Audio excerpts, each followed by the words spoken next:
Thank you. A strong military is certainly essential at a time when we face so many threats, from Russia's war crimes in Ukraine to threats from the People's Republic of China and North Korea to constant cyber attacks. And paying for this security is very costly. It accounts for almost half of every dollar discretionary-wise that we approve each year in this Congress. And of those dollars, almost half of the defense dollars go to defense contractors, billions and billions of dollars. While designed to assure that we get more national security, this national defense authorization should also be doing more to provide taxpayer security. Security from being ripped off by price gouging, by war profiteering. As currently written, this bill provides insufficient protection for taxpayers regarding the private defense industry, which can too often extract monopoly prices and demand basically a blank check for weapons and military supplies that are essential to our service members. An industry that is basically self-policing itself without much competition and without much of a watchdog inevitably leads to overcharging. Since the 1990s, there has been massive consolidation of defense contractors. And at the same time, the Pentagon has cut tens of thousands of contract negotiators and watchdogs, leading to less oversight, less transparency, and too little accountability. Overpricing for our military can impact the readiness of our armed forces, the well-being of our servicemen and women, and certainly the resources of American taxpayers. Let me give you just a couple of examples.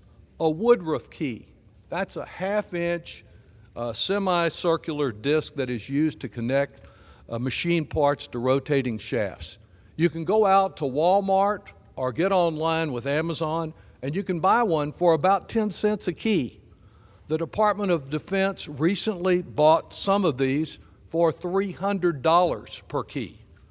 The Pentagon paid over $10,000 for an oil switch when a commercial equivalent was available for about $300.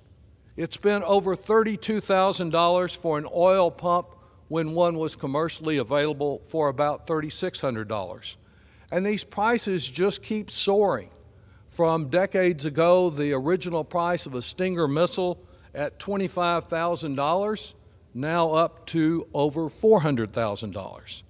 I have submitted two modest amendments to try to rein in some of the waste and abuse and to quite literally provide our military more bang for the buck. Both of these have been endorsed by the Project on Government Oversight, by the R Street Institute, and by Taxpayers for Common Sense. One would simply establish a panel to review major contracts to determine whether fair and reasonable prices were paid and make recommendations to better assure that the Pentagon gets the best possible deal. The second would strengthen transparency and provide government contracting officers access to sales data that they need to make informed, reasonable decisions in negotiating fair prices.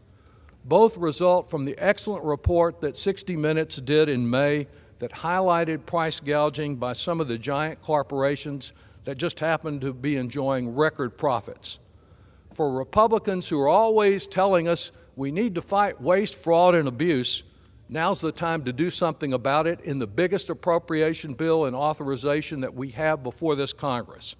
Because they have thus far refused to approve these taxpayer protection amendments, I think that we are not getting at the waste in the Pentagon procurement, and I oppose this rule and remain hopeful that eventually these amendments to do something to protect taxpayers along with our military readiness will be approved. I yield back.